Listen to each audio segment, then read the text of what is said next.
আসসালামু আলাইকুম। আজ শনিবার ৫ই বৈশাখ ২৯শে শাওয়াল ১৮ এপ্রিল। বাংলাদেশ বেতার রাজশাহী। স্থানীয় সংবাদ পড়ছি উম্মে সালমা। বাংলা নববর্ষ ১৪৩৩ উদযাপন উপলক্ষে রাজশাহীতে অনুষ্ঠিত হয়েছে বর্ণাঢ্য বর্ষবরণ উৎসব ও নান্দনিক কবিতা পাঠের আসর। গতকাল বিকেলে নগরীর মুন্নুজান স্কুলের সামনে রবীন্দ্র নজরুল মঞ্চে এ আয়োজন অনুষ্ঠিত হয়। অনুষ্ঠানে প্রধান অতিথি ছিলেন রাজশাহী সিটি কর্পোরেশনের প্রশাসক মোহাম্মদ মাহফুজুর রহমান রিটন। তিনি বাংলা সংস্কৃতি ও ঐতিহ্য রক্ষায় ধরনের আয়োজনের গুরুত্ব তুলে ধরে বলেন, নববর্ষ বাঙালি জাতিসত্তার অন্যতম প্রধান উৎসব, যার সকল শ্রেণী পেশার মানুষকে একত্রিত করে। অনুষ্ঠানে কবিতা আবৃত্তি, সঙ্গীত পরিবেশনা এবং সাংস্কৃতিক পরিবেশনার মধ্য দিয়ে বাংলা নববর্ষের আনন্দ উচ্ছ্বাস তুলে ধরা হয়। স্থানীয় কবি, শিল্পী ও সাংস্কৃতিক কর্মীরা এতে অংশগ্রহণ করেন। এই অনুষ্ঠানের আয়োজন করে বর্তমান মহানগর ও সাবেক জেলা জাসাস, আলাপন সাংস্কৃতিক একাডেমি এবং রাজশাহী বেতার শিল্পী সংস্থা। বগুড়ায় বিশিষ্ট কবি ও সাংবাদিকদের সম্মাননা প্রদান সহ নানা আয়োজনের মধ্য দিয়ে গতকাল কুঁড়ি উৎসব অনুষ্ঠিত হয়েছে।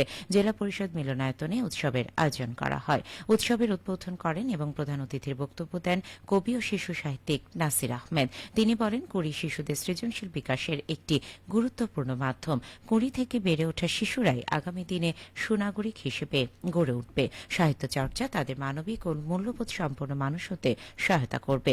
দিনব্যাপী আয়োজনে শিশুতোষ ছড়া ও কবিতা পাঠ, আবৃত্তি, প্রচ্ছদ অঙ্কন, গল্প বলা এবং সাংস্কৃতিক অনুষ্ঠান অনুষ্ঠিত হয়। এ সময় ছড়া, গল্প, প্রচ্ছদ অঙ্কনে অবদানের জন্য বর্ষসেরা ৬ জন শিশু কিশোরকে সংবর্ধনা দেওয়া হয়। আয়োজকেরা জানান, এ ধরনের আয়োজন শিশু কিশোরদের সাহিত্য সংস্কৃতি চর্চায় আগ্রহী করে তুলতে গুরুত্বপূর্ণ ভূমিকা রাখবে।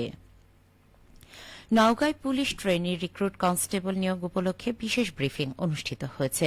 গতকাল জেলার পুলিশ লাইন্স ড্রিল শেডে অনুষ্ঠানে সভাপতিত্ব করেন নওগাঁর পুলিশ সুপার মোহাম্মদ তারিকুল ইসলাম। ব্রিফিংয়ে পুলিশ হেডকোয়ার্টার্স থেকে আগত পুলিশ সুপার, অতিরিক্ত পুলিশ সুপার সহ বোর্ডের সদস্যগণ উপস্থিত ছিলেন। এ সময় বক্তাগণ বলেন, আজ ১৯ এবং ২০ এপ্রিল নওগাঁয় রিক্রুট কনস্টেবলদের বিভিন্ন পর্যায়ে শারীরিক মাপ এবং ফিজিক্যাল ফিটনেস যাচাই করা হবে। এই পরীক্ষায় ৪৯টি শূন্য পদের বিপরীতে প্রায় ৩,০০০ আগ্রহী প্রার্থী আবেদন করেছেন।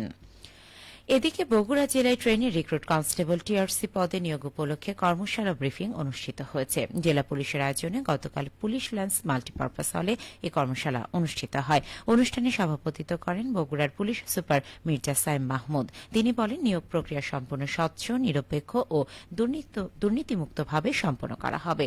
যোগ্যতার ভিত্তিতে প্রার্থীরা নির্বাচিত হবেন। কর্মশালায় জানানো হয়, প্রার্থীদের শারীরিক মাপ, কাগজপত্র যাচাই এবং ফিজিক্যাল এন্ডুরেন্স টেস্টে উত্তীর্ণ হওয়ার পর লিখিত মৌখিক পরীক্ষার মাধ্যমেই চূড়ান্তভাবে নির্বাচিত করা হবে। পুলিশ সুপার বলেন, কোন ধরনের তদবির বা অবৈধ প্রভাবের সুযোগ নেই। যারা নিয়োগ পাবেন তারা নিজেদের যোগ্যতার ভিত্তিতেই পাবেন।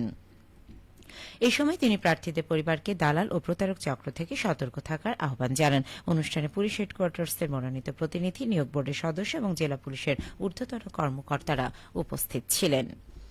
নাটোরের কৃষকরা মসুর ডালের আশানুরূপ ফলন পেয়েছেন। ইতোমধ্যে শতভাগ আবাদি জমির মসুর ডাল সংগ্রহ করা হয়েছে। হেক্টর প্রতি ফলন পাওয়া গেছে ১.৮০ টন। জেলায় বছর ৫,৬৬৬ হেক্টর জমিতে মসুর ডাল আবাদের লক্ষ্যমাত্রা থাকলেও লক্ষ্যমাত্রা ছাড়িয়ে ৫,৭২৯ হেক্টর জমিতে মসুর আবাদ হয়। আবাদি জমি থেকে সর্বমোট ১০,২৯৭ টন মসুর ডাল উৎপাদন হয়েছে।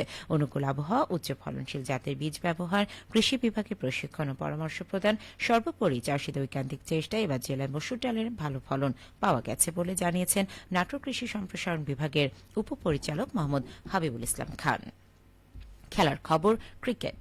নাটোরের নলডাঙ্গায় উপজেলা চ্যাম্পিয়নশিপ ক্রিকেট টুর্নামেন্ট শুরু হয়েছে।